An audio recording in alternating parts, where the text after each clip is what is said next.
It's 1943 in the Jim Crow era. Since the emancipation of enslaved people, everything was done to keep African Americans as second-class citizens. Being a person of color meant you were blocked from voting, education, jobs, owning property. You couldn't share schools, restrooms, water fountains, doors, and you couldn't sit at the front of the bus. But it's a normal day for Rosa Parks, and she gets on a bus driven by one Mr. Blake. Now, one of Mr. Blake's favorite things to do was to have black people pay at the front of the bus, then make them get out of the bus and walk to the back door to get in. But he especially loved to drive off without letting them get back on. He was a horrible man. Rosa stepped on and paid, but when he told her to get out of the bus and go get in at the back, she did not want to. He told her she would and put his hands on her. There was an altercation and he threw her from the bus. Rosa avoided Mr. Blake's bus from then on. Fast forward to 1955. Rosa gets on a bus and sits in the middle. It gets full and one white man is left without a seat. A black passenger is gonna have to give up theirs. And to Rosa's absolute horror, she sees Mr. Blake coming down the aisle towards her. She hadn't noticed it was his bus. He tells her entire row to get up because it's not just one person who needs to give up their seat,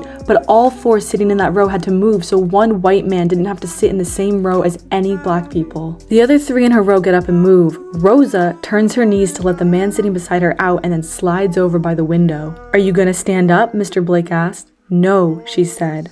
"Well, I'm gonna have you arrested." "You may do that," she said completely calm, and became an American hero.